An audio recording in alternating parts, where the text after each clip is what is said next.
Another example of a place where I can live beyond my credentials without asking for permission or seeking validation is in teaching economics over the last couple of years. So to give you the story of how I got there, one, I did not do a PhD in economics for nothing. I loved economics. I loved the way it was structured and disciplined, and yet speaking about very human things like interactions between people. And so I loved economics to death. Then I already told you I went down the wrong rabbit hole. You know, Alice goes down the rabbit hole, but sometimes it's not the right one. And I realized that, you know, my research was not at all where I wanted it to be.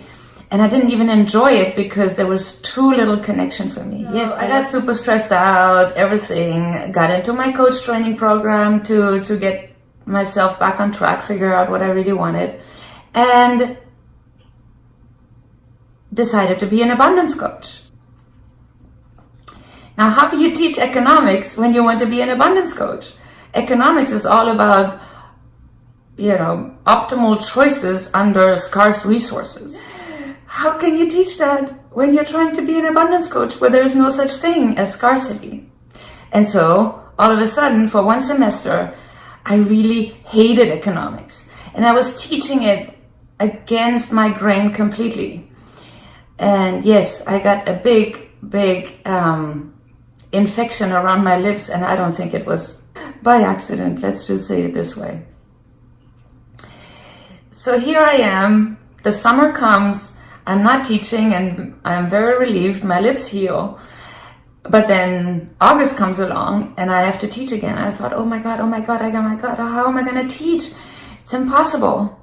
And in the coaching session I had the night before teaching, I all of a sudden realized, just as I had realized in the rest of my life, that neutrality is really a good place to be.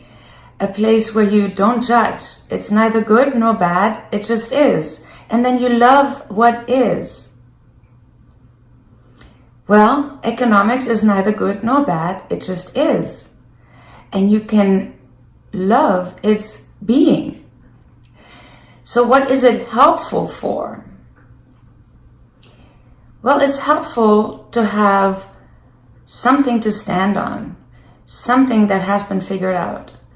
But then you can go beyond that. So you can think of economics as a credential, which is useful, but you don't have to identify with it. Well, so I gave myself permission to teach differently. I decided to just do what I like to do and test a few new things. And I was just really curious to see what would come out. I was not attached to good evaluations because I thought this was pretty much the end of my teaching, a couple of years, and that was it. But I really found a passion for it in there, in that allowing myself to do new things and in not seeking the validation, but rather throw it out there and see what happens. And what happened? I got the best evaluations ever. And I got a prize for innovation in teaching. So I will give you more examples, tell you more about what exactly I tried with the students, what uncommon permissions I gave them in the next few videos. Until then, have a great day. Bye-bye.